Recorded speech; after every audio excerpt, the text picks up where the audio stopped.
Queridos amigos da Rádio Rio de Janeiro, sejam bem-vindos ao programa Escuta que aí vem história.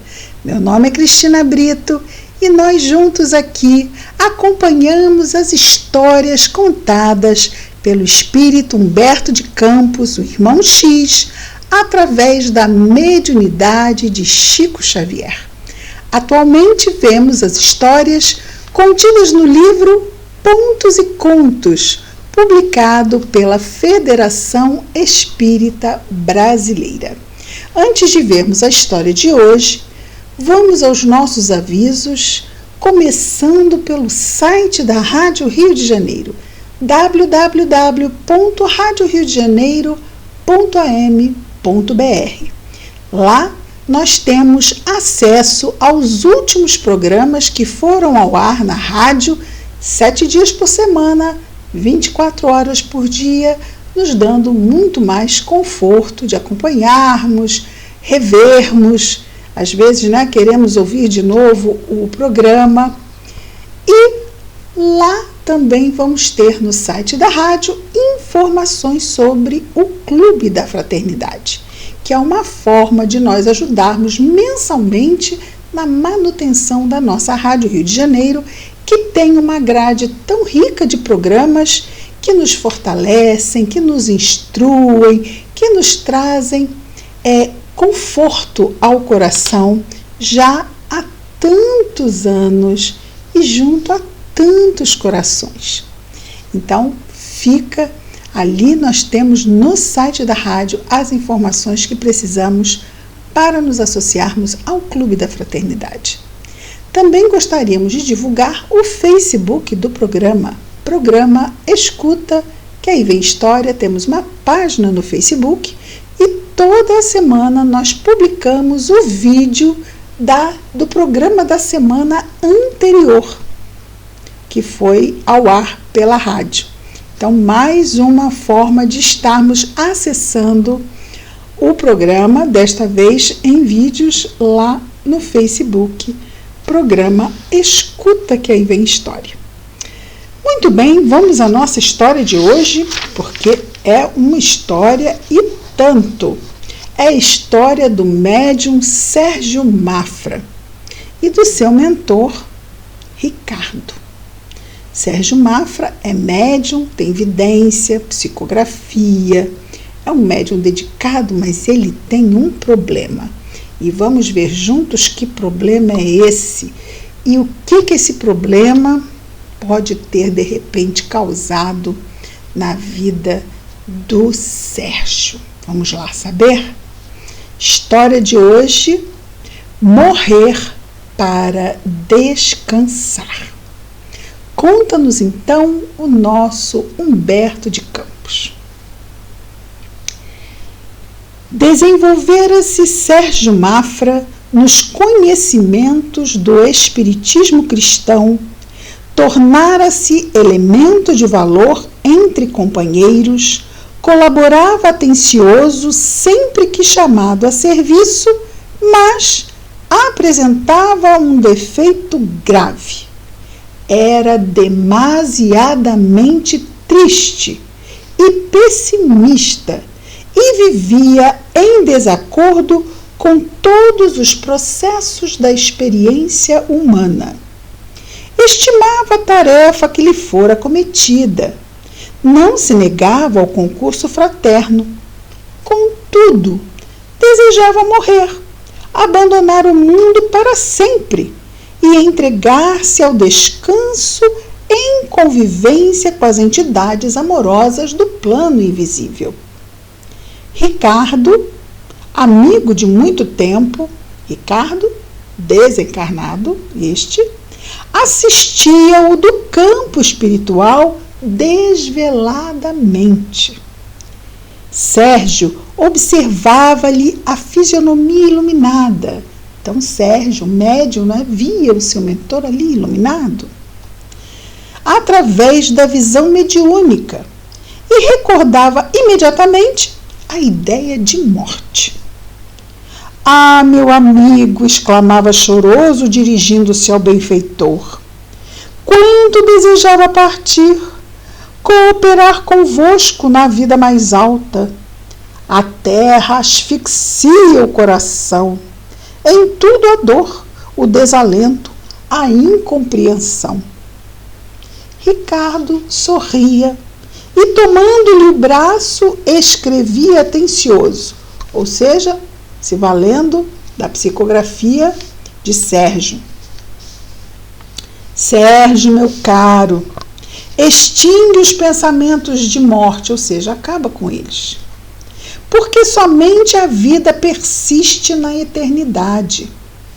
Não desprezes a oportunidade de servir no mundo.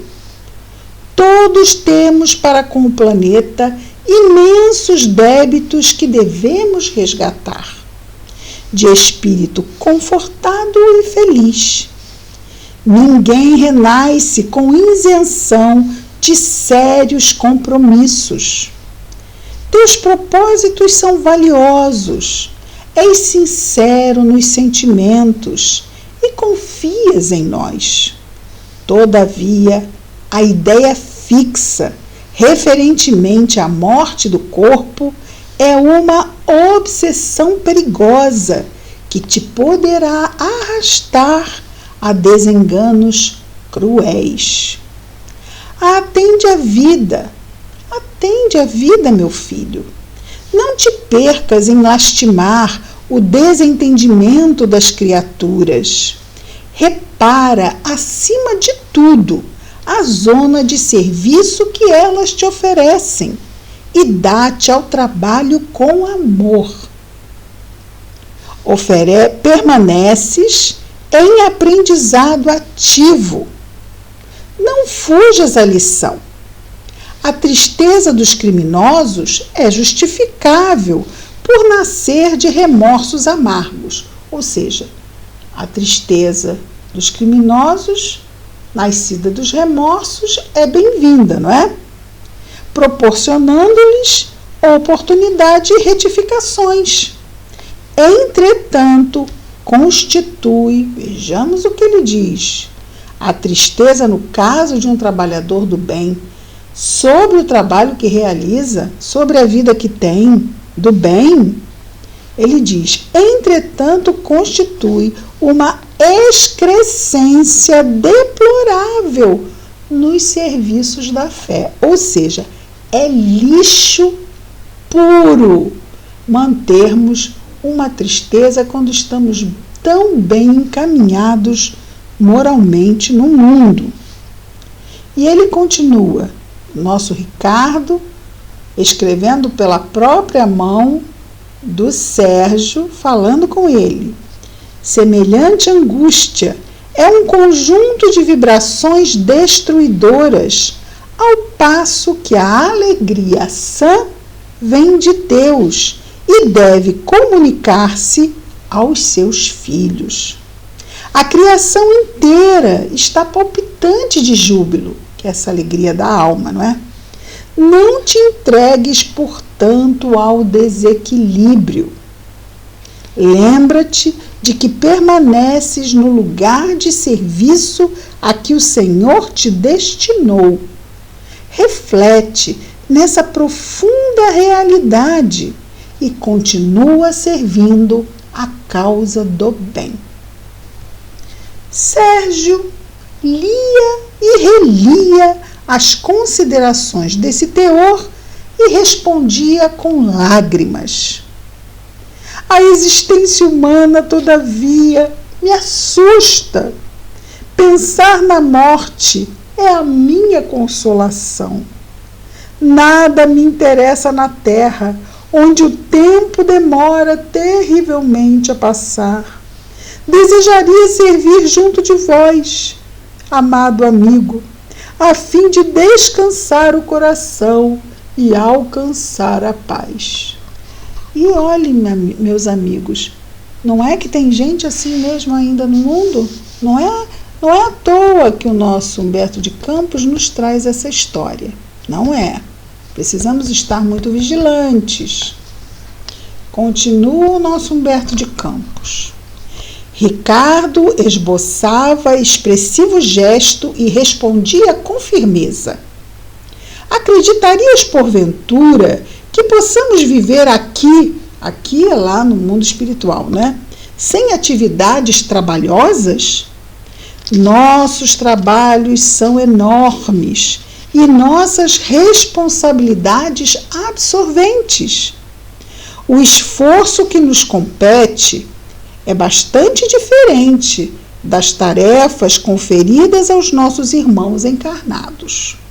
Entretanto, Sérgio, os nossos deveres são bem pesados e dolorosos por vezes.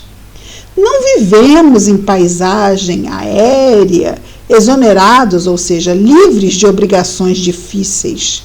Somos compelidos a testemunhos que te assombrariam, por certo, e não seria aconselhável o teu regresso à esfera invisível sem uma preparação adequada, ou seja, ele ainda teria muita encarnação aqui, e essa encarnação seria esse preparo para, assim como nós, né? Estamos nos preparando, que tenhamos aí uma vida de acordo com o que Deus estabelecer para a gente, e assim, quando chegarmos ao mundo espiritual, estaremos com certeza mais preparados, de lá podermos nos integrar melhor.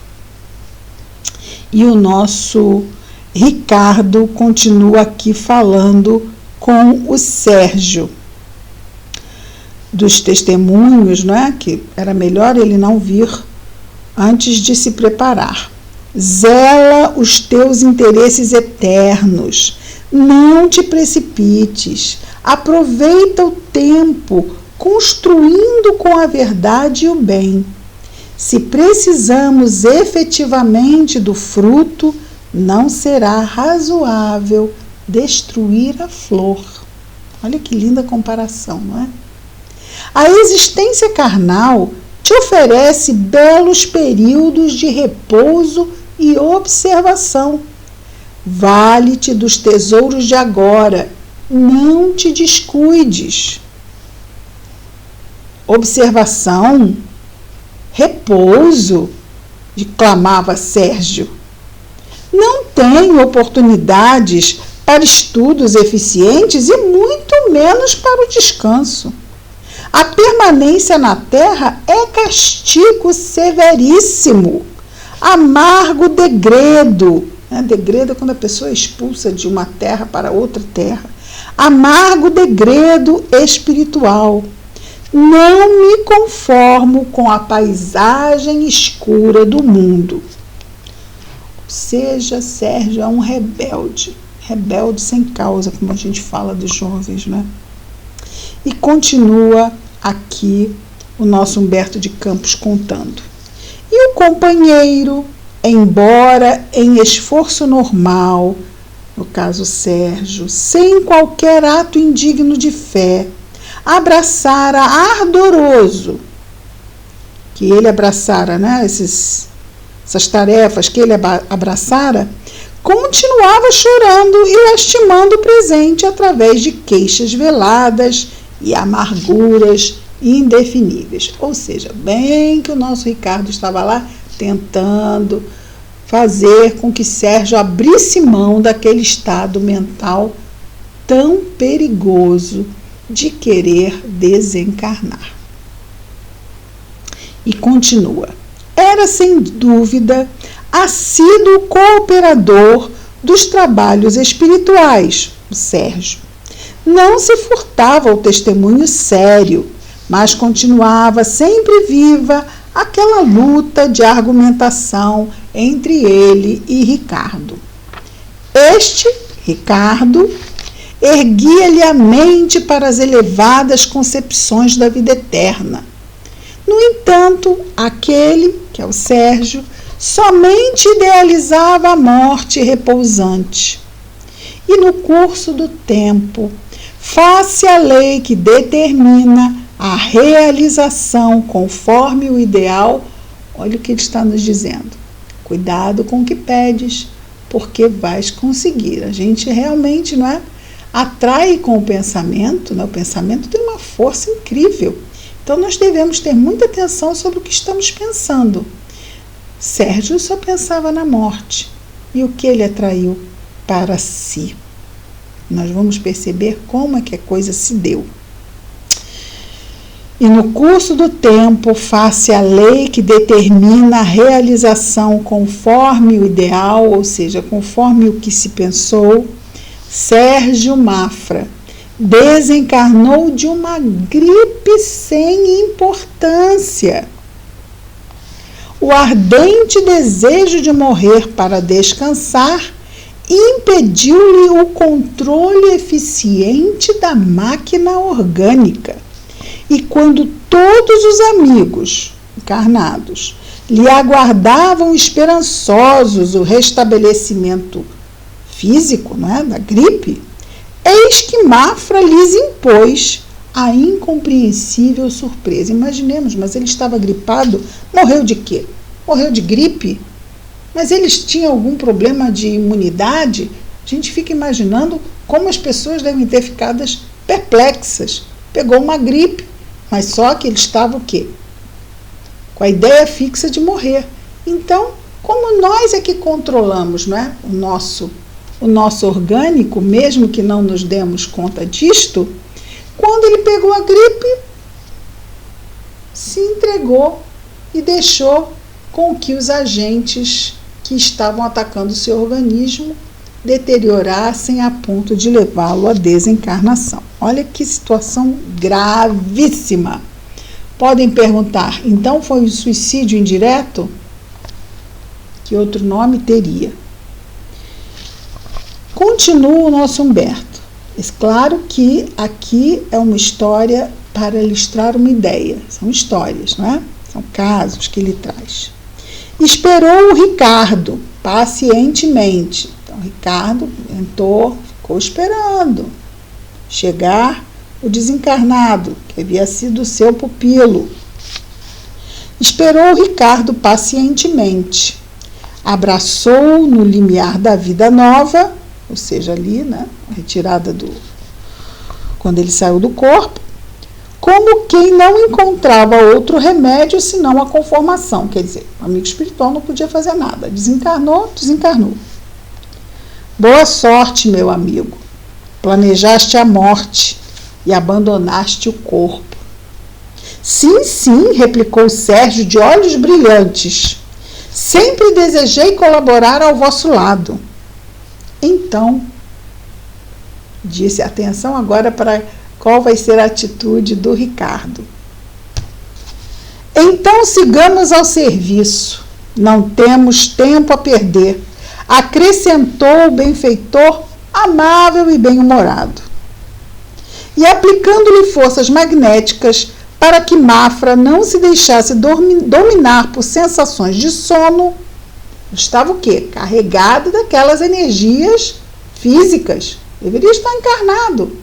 Então fez ali uma operação magnética e alijou, ou seja, tirou do Sérgio Mafra aquelas energias que davam a ele aquele peso que não iria possibilitar que ele se mantivesse desperto no mundo espiritual. Então o Ricardo afastou aquelas energias, aplicando-lhe forças magnéticas para que Mafra não se deixasse dominar pelas sensações de sono, porque são energias pesadas com as quais ele desencarnou.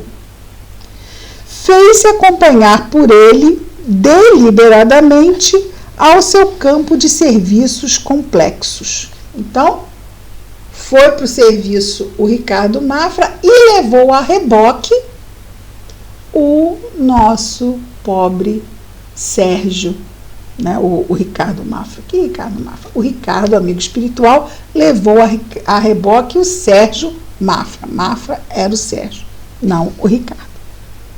Estava Sérgio encantado a princípio, mas aos poucos reconheceu que Ricardo dispunha de raríssimas horas de sono, de repouso, mesmo ficava direto trabalhando todo dia. Não conseguiam nem mesmo oportunidade a mais longos entendimentos. O nobre amigo estava cheio de ocupações sacrificiais e o recém-desencarnado viu-se na obrigação de acompanhá-lo em peregrinações através de hospitais, creches, orfanatos, necrotérios, oficinas, templos e instituições de caridade em serviço ativo de socorro a doentes e menos favorecidos da sorte, encarnados e desencarnados. Compelido a seguir-lhe o ritmo de serviço, Sérgio estava exausto ao fim de 2 semanas. Humilhado, vencido, dirigiu-se em pranto ao benfeitor, penitenciando-se. Ah, meu nobre Ricardo, quantas experiências no trabalho espiritual! A experiência para mim... quantas exigências... Vou repetir. Ah, meu nobre Ricardo, quantas exigências no trabalho espiritual! A experiência para mim é muito dolorosa. Tende paciência, não suporto mais. Ricardo, porém, não sorriu e considerou em tom grave. Não desejavas em caráter prematuro as tarefas reservadas ao homem depois da morte física? Não aproveitaste uma gripe benigna para facilitar o desequilíbrio orgânico? Na terra maternal, erguias-te pela manhã, tomavas o teu café reconfortador, trabalhavas algumas horas no curso do dia, entregavas-te ao gosto das refeições bem feitas, distraías o coração na palestra afetuosa com familiares queridos, recebias a cooperação de desvelados, benfeitores encarnados e desencarnados e dormias na cama do sono e nos deslumbramentos do sonho. Todavia, não obstante a sinceridade da tua fé, consideravas a existência um martirológio execrável. Traduzias a bênção do Eterno como incômodo ao coração. Presentemente, porém, observas que os teus serviços terrenos eram bem suaves e constituíam um verdadeiro paraíso em comparação com os deveres de hoje. Mafra contemplava-o, Sérgio, não é? De olhar ansioso, aguardando a dispensa de obrigações que lhe pareciam tão duras. Mas, muito longe de programar o repouso, Ricardo fixou nele os olhos lúcidos e concluiu: agora, Ricardo, não te posso desobrigar, porque meus avisos à tua alma foram reiterados, veementes, e não podendo esquecer meus deveres, também não te posso abandonar ao léu no caminho das sombras. É, portanto, de teu interesse que venhas comigo ao trabalho áspero, para que não te suceda alguma coisa pior. Então, não vamos esquecer que ele estava preso aos compromissos do suicídio indireto. Então, ele estava preso a correntes muito inferiores, muito pesadas. E o Ricardo o estava levando a reboque para a própria proteção do Sérgio. Estava ensinando-lhe, ele iria passar aquele tempo ali no trabalho áspero, sim, porque ele assim escolheu, depois de ser tão aconselhado pelo seu amigo espiritual, mas foi rebelde, não acreditando nos bons conselhos. E é algo que nós precisamos ter calma em receber os conselhos, principalmente na prece da espiritualidade amiga. E dizemos isso nos livros que abrimos a toda hora para buscar esses aconselhamentos, e mesmo nos amigos queridos que muitas vezes são médiuns de intuição dos amigos espirituais, nos aconselhando a boas coisas, não é? Semana que vem, essa história do Sérgio vai ficar marcando com certeza as nossas mentes, estaremos de volta com mais um programa Escuta, que aí vem história, no livro Pontos e Contos. Muita paz a todos.